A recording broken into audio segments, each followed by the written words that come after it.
Welcome to the Decode live version, Rev 1.12.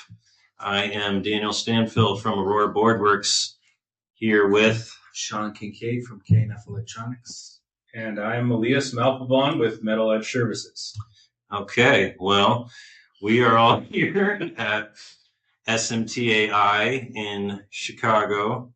I know I'm excited to attend this whole show. I've already been here for a little while because we're exhibiting, and so I got to help set up our booth and everything. You guys get to just enjoy the show completely unencumbered, just walk about as freely as you want to. Are either of you doing the passport program? You doing the passport? No. So neither one of them have any reason to stop by my booth, I guess. Well, what's nice is whenever I need a break, I have like somebody I can go bust their balls about, right? So they got decent seats in that Aurora booth too. Yeah, So they are good seats. not bad. We got the high tops, which anyone from a trade show will know. Those aren't cheap. They are much better. Especially we're going to have our president joining us, and the idea of him sitting on one of those low chairs, for anyone who knows him, that probably wouldn't have worked out well. Gary calls high chairs just chairs. Yeah, right. Those are just seats, regular chairs to him. So what are you guys looking forward to from the show? X-rays for me. I'm, interested in seeing all the different X-rays. Difference. I've seen my problem is I see Omron's 3D AXI. Did you get to see that today? Yeah. Yeah, because you went to their demo lab and wow, right? How it slices through. So, but I don't have a demand for that, and I don't have the demand for the automation of the inline, right? So, I'm looking at more of the 2D stuff, seeing what's out there, entry level to X-ray before I can get into the bigger stuff. But yeah, that's my main focus. And it was kind of crazy. I was walking around and it's like, oh, hey, there's this guy that, I buy stencils from, not from you, but there's this another guy. Right. And then there's a supplier over here I know, and it kind of felt like a little bit of home. Yeah. Am I wrong? Oh, that's how I feel. I walk into a place and into the, show floor, and I'm like, my people. Yeah. It's like a walking LinkedIn almost. Yeah, right? it is. Yeah. Yeah, I think that's the part that I enjoy about it, because there's really not anything at the show for me in terms of things I'm going to buy for my shop or equipment, right? There's no stencil production items to be seen, but it's just a good meeting spot to run into customers, run into vendors, even having friendly conversation with some competitors, like just saw there. And marketing people from various places. Yeah. You can't have too many friends who are in marketing, Where else are you going to be able to talk to all these people at the same time, And it's just fun to kind of walk the show and see who you bump into. It took us 20 minutes to get to your booth from the front door. Yeah. Sure. Because you run into people along the way, right? Yeah. Like, I know at Apex this year, that was the first trade show I went to representing Aurora. And, it was awesome. I loved it, especially because, I love all the equipment. So I was definitely enjoying getting the pitch from everyone and learning the ins and outs of their, the bells and whistles that each different vendor has, But, this one just has a more personal feel. Apex is kind of like a little broader, maybe. I don't know. SMTA, for some reason, just feels, I don't know. A little more intimate. Yeah. Yeah, I feel like you should be like a tour guide for Apex, right? So, because there's equipment that I'm looking at sometimes, and then I'll run it by him and be like, oh, this brand does this, and this, and it's like a whole different edition. And then he's, the problem is I listen to him and then he'll be like, oh, there's another one that's $2 million. Just wait. You think that's cool? Wait, there's more. Yeah. It's amazing, but it's problem is I don't represent any of those people or stand to gain anything from that. But yeah, I love the equipment. Do you find yourself jealous though when you run any of your equipment, or being like, man, I wish we had that feature? Of course. Right? Dude, there's always a shinier toy out there. Yeah. I don't get, that's not to badmouth any of the equipment that we have. What happens when you buy a new truck, a new model comes out, right? It's natural to want the newest, shiniest thing. Yeah. The technology is always improving. It's hard not to get, to see the newest thing out there and be like, oh man, how could I use that? Caleb was talking about how, I think this Pillar House. The That's his selector. Yeah, how they have all those automatic drop down features, right? Like I want to pull away, I want to preheat, stuff like this. Mm-hmm. And mine's manually. You can do it, but you have to enter in the pathways and the cording, right? And so we did that on our most recent job where we just hovered it a half inch below. Okay, so you tried it. Dude, the top fill, unbelievable. It was so much better. It took longer, right? But this job was more important not about speed. It was. See, that's what's so cool about these conversations, because, I've known that, like I learned that in the academy, and but I've never really applied that. I've never been like, oh, I'm struggling with topside here. Let me just hover it underneath close enough to give it the heat, but not so close that I'm actually starting to make contact, And my engineer actually was a very long connector, like this long. Mm-hmm. And he actually even just drove it underneath that gap. And then resoldered back at this point. You'd think it'd be cooled off by then, right? Not have much effect, but it really did. It soldered beautiful. It's interesting. Beautiful. So what's the difference setting that up with your equipment as opposed to like what Caleb's running? He can just do it at the click of a button or something? I think it's preset stuff, right? It wouldn't do, I don't think it would do what you were just talking about as easily.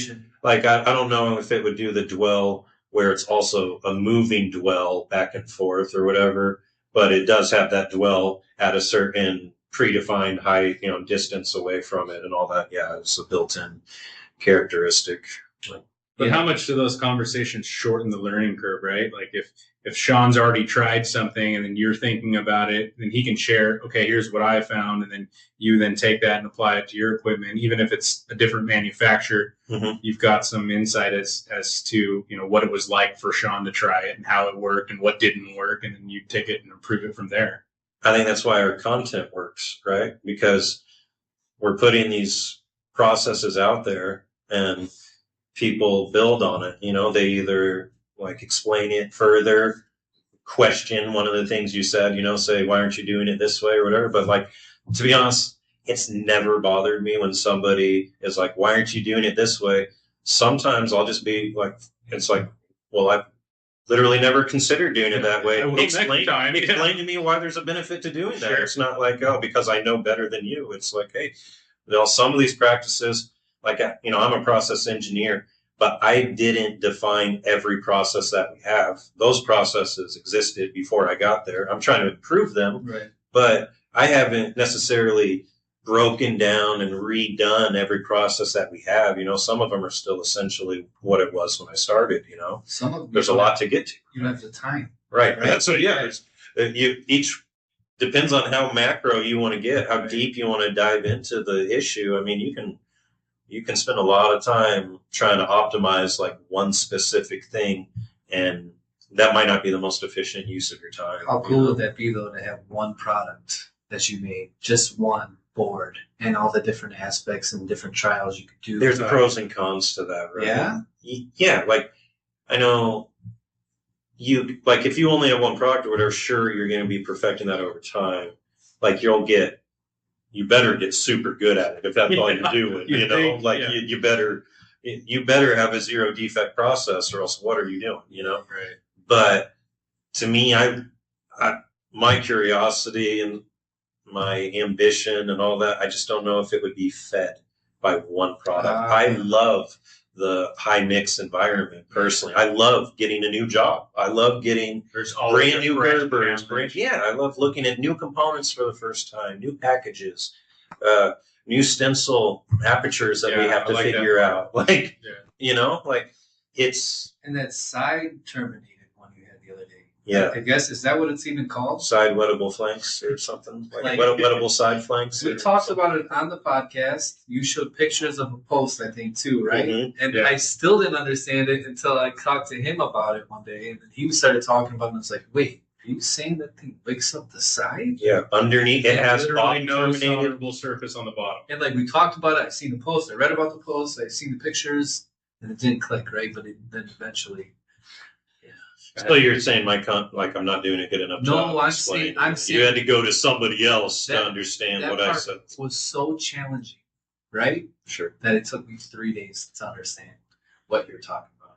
It was, and you wouldn't get that if you ran the same job over and over and over again. No, I've learned so much from the high mix. You know, The best you part get is, great at the one thing you do, but you want to continue learning other things. Like, and with high mix, you're seeing so many different assemblies, so many different components, and you see them again in different assemblies, even if it's for a different customer. So, I mean, it's transferable. yeah, a high mix process engineer, they're going to know so much about so many different packages as opposed to if you're just running the same assembly all the time. You're seeing the same BOM every single time.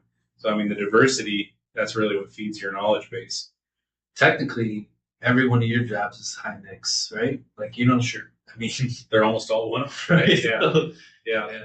I mean, there are a few OEM customers that will actually burn through stencils and reorder the same stencil for production. And you may rev up. You probably frequently rev up with minor changes or whatever. But yeah, The best one the other day, we were on the phone. He goes, I got a customer right now that doesn't want to waste the time looking for the stencil. yeah. they'd rather just get a new one. They just they sent No way. They sent an assembly number and said, we ordered this sometime within the last 6 months. We know we have it here, but we don't have time to look for it. Can you cut and ship one today? Sure. Absolutely. But yeah, that's the thing about stencils. I mean, if you imagine in your world, right, how long do you have to make an assembly? How many days or how many weeks? Right? But 5. you don't. 3 to 5. 3 to 5 days to do the whole thing. I got 3 to 5 hours. And You were every saying job 3 to is 5 bespoke. weeks, right? Yeah. Yeah, he was saying 3 to 5 weeks. 3 to 5 weeks. So But if you have that stencil tomorrow, You have to source everything. I mean, not everything's available Sure. like as fast as the stencil is. yeah, I've You've got a all the good raw player. material there, but I mean, an actual time from the order to when it gets in the back of a brown UPS truck, it's hours, and it's bespoke. It's one off. Sure. Just send me the Gerbers today, and Sure. and we're gonna make it fast. bespoke. Yeah, Oh boy. we'll just leave that one. Here's another one. Can we come up with a let's do a recurring Safe segment. words. No, not safe words, but like we'll do a cutaway and a break in, like with the more you know, like graphic or whatever, and it'll be like vocab that we share with everyone. Like, Listen, so I can't- bespoke, and we'll read the definition and let Sean use it in a sentence, and I you know, can't like be the only one who doesn't know all of these words. no, you're not. No, my the son only doesn't one. know. There's yeah, You will next year. Start 6th we grade. have some young listeners. So, are you gonna see any? Is there any booths you're gonna go to, or you just? I know you talked about some guy you wanted to see. Oh, there's a friend that's here, a competitor friend that's here, so I'll meet up with him. And then one of our best distributors, Datum Alloys, their VP, Zena Lewis, is here, so I'll be sure to meet up with You're her. friends with competitors? I won't talk to all those guys. Most but of them, other assemblers, like especially the ones from Michigan. Yeah, don't ever talk to it. You should have seen them cutting up with the other stencil manufacturer that I make. It's like they were They're good guys. buddies, man. It was wild. Well, isn't it the same with surely it's just like with us assemblers, like if you meet somebody like-minded or who understands what you do, understands your pain points, your trials. Stencils is such a niche There's industry. not a There's ton, like 15 people that you could commiserate with and would understand what you were talking about. Sure. Like it's like commiserate too. Yeah.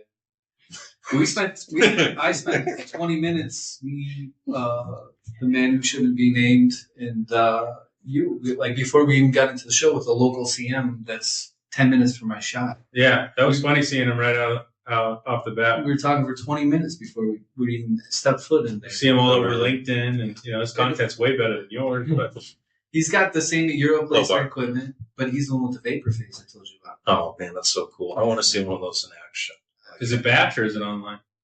However you want it, but typically he runs batch.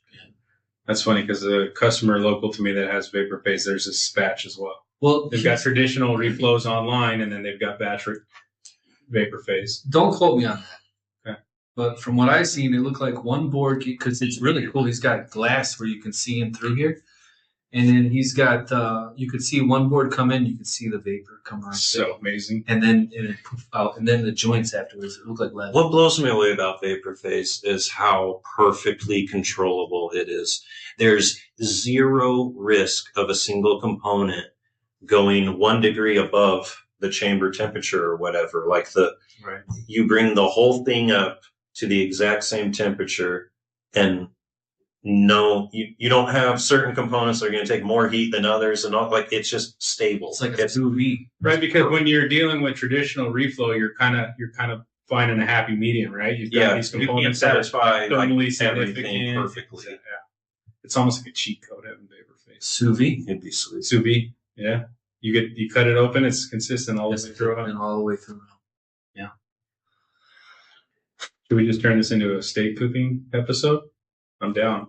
We are going to go eat some steak. At least 3 of our listeners would enjoy it. We know that much. Dude, my freaking meat. According to David from Comet, that's half of our listener base. Our meat post killed it. We had like terrible posts all weekend. Then we posted. It was so bittersweet because That's how it goes, man. You put yourself, like, you actually try to like make a post that you feel like is informational, educational.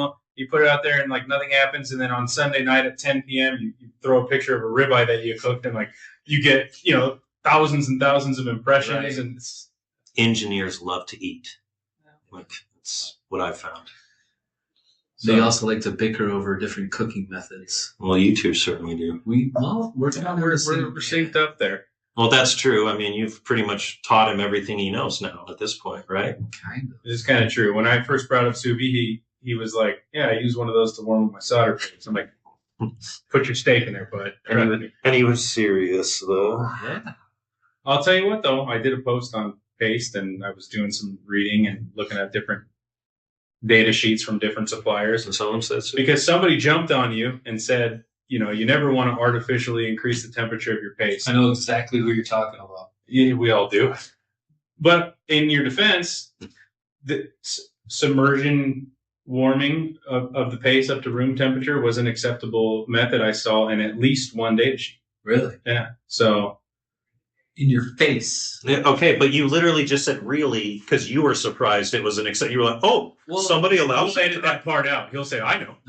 The person who said that, though, I respect their knowledge of the industry, right? And so when they say that, it makes me like step back, like, whoa, what are you doing here? You know what I'm saying? Yeah, it's not like Daniel telling you. Yeah, something you have like a strong respect. Right. It's somebody with clout that knows something. Yeah. So I mean, if it was just some random Joe or whatever, I'd be like, they got heel straps on, buddy, right, or something like that. But this is you can't argue. You can't argue with somebody that's been doing it for 30 years, right? Well, you can, but it's going to be a uphill climb. And in theory, right? So my issue with the sous vide was, okay, I'm now paying an operator 2 hours to let it warm up to room temperature. Sure. Because otherwise I got to have... You don't show up before your operators? No, not at all, never.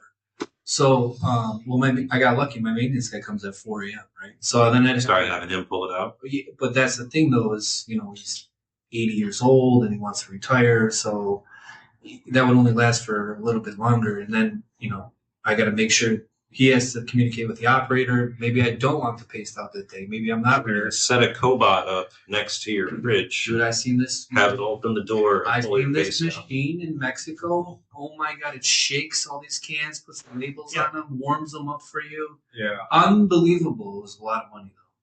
A lot of money, but like a paint shaker, but just for solder paste. Yeah, but it was like a high vibration. But then it had like a storage section where it would literally pull the jar out X amount of hours before whatever you set your time out, warm it up, whip it around. I remember seeing one of those at Apex a bunch of years ago, and they had it was pretty cool. They had like a red and a blue thing of Play-Doh, and they combined them both in one container and then put it in the shaker, and it came out. It was just completely one color, all mixed up, right? Wow. Play-Doh's pretty, that's dense, and So I was like, it was some guy from Mexico. It was somebody you followed that posted about their equipment.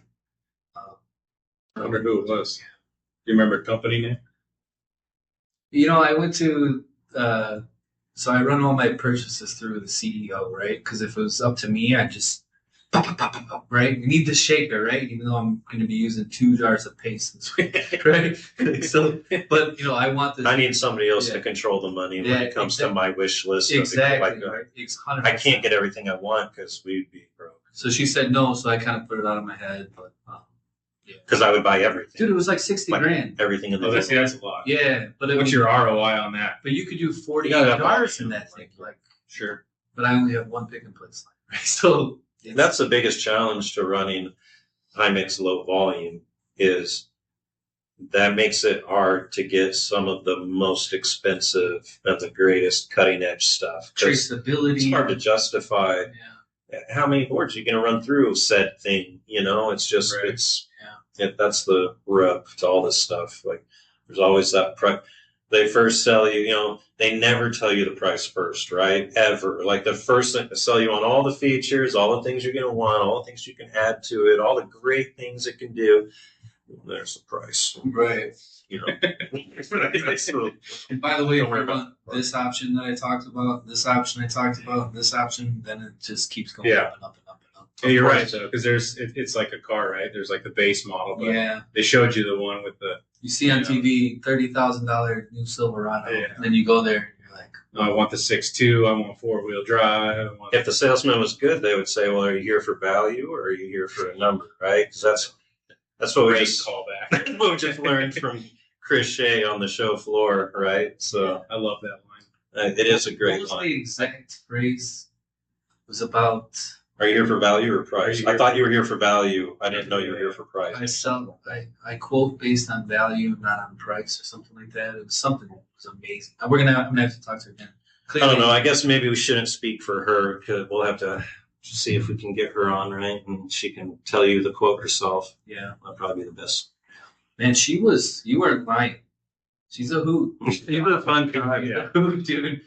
Yeah. That's why I like learning from her, because the way that she puts together her presentations is just like she talks in person. And it's just plain speak. It's just how people would talk to each other. It's awesome because there's this highly technical content that she's presenting. Oh, she's that's brilliant. Absolutely backed up by a ton of experimentation and analysis and all of, she's done the work.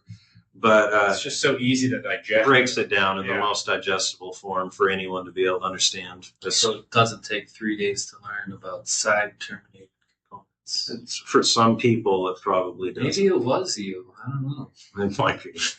I'll wear it. That's the right approach. It's never the audience's fault. If you didn't know, I need to do better. Dumb it down, dude. Yeah, that I'm not going to do. Like that I'm not going to. I'll leave that to others.